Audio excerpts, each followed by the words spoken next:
surpris, il faut dire, qu'on a décidé de cela, certains de nos filiales.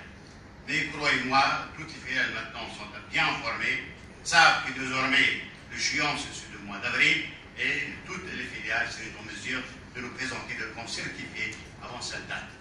C'est l'exercice, c'est un entraînement, parce que la loi s'applique l'année prochaine. C'est un entraînement pour qu'effectivement l'année prochaine soit au rendez-vous et ne soit pas en porte-à-faux.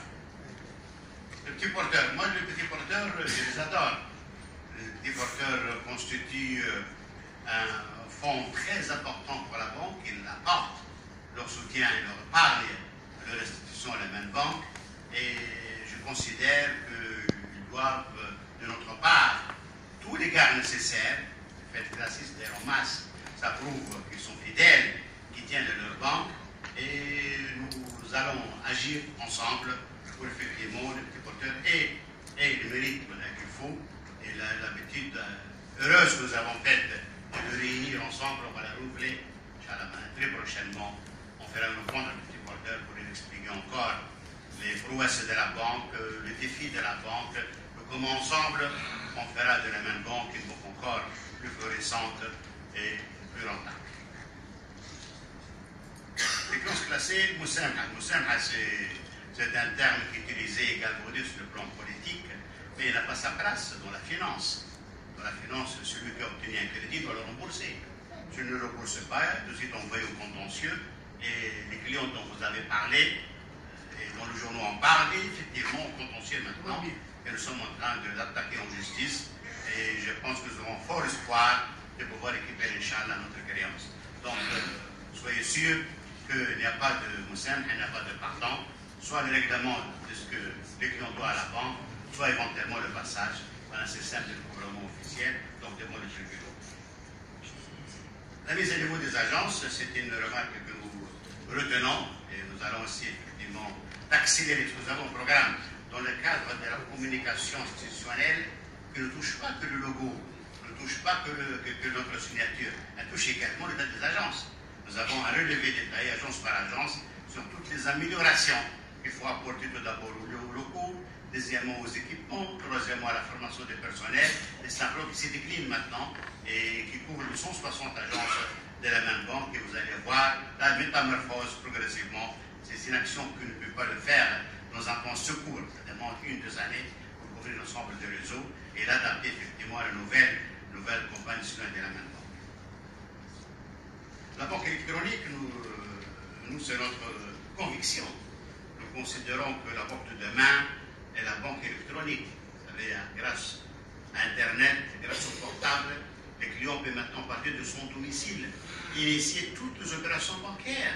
Il n'a pas à se déplacer à l'agence, sauf peut-être sur rendez-vous pour demander conseil sur une opération de placement ou de financement. Donc nous avons mis en place toute l'infrastructure informatique pour que la banque directe, la banque soit électronique, soit réellement un des canaux privilégiés pour le développement de la banque. Et vous savez que nous avons lancé un First Bank qui maintenant commence à être connu sur la place publique. Nous donnons beaucoup d'espoir sur cet embryon qui, comme vous le savez, la première institution électronique en Tunisie. Et croyez-moi, nous ne manquerons aucun investissement pour développer les canaux électroniques parce que c'est l'avenir. C'est l'avenir et partout dans le monde maintenant, les banques les plus réputées sont en train précisément de fermer des agences pour le remplacer par la banque à domicile, la banque électronique.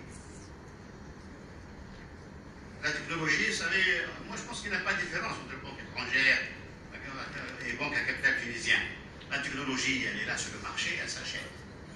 Comme les banques, nous avons les meilleurs ingénieurs qui sont dévoués à la même banque, qui font un travail colossal, exceptionnel, et qui arrivent effectivement à adapter la technologie à nos contraintes domestiques et effectivement lancer des produits qui répondent aux demandes de la clientèle. Donc à ce niveau-là, soyez tranquilles, nous serons toujours à la pointe de la technologie, quelle que soit sa nature et quelles que soient effectivement ses difficultés. Et nous avons en tête deux plans qu'on va vous décliner au moment opportun, pour ne pas faire de promesses, qui vont métamorphoser la banque précisément en maîtrisant davantage les technologies nouvelles qui sont en train maintenant de métamorphoser le travail des banquiers. Je vous donne quelques noms que vous connaissez. Le Big Data, par exemple, qui est un traitement d'information qui permet une solution commerciale adaptée non pas au segment des clients, au client lui-même. Et la robotisation également, qui permet une très grande efficacité dans le travail, pas, et des services bancaires, donc dans l'efficacité et dans l'absence de erreurs.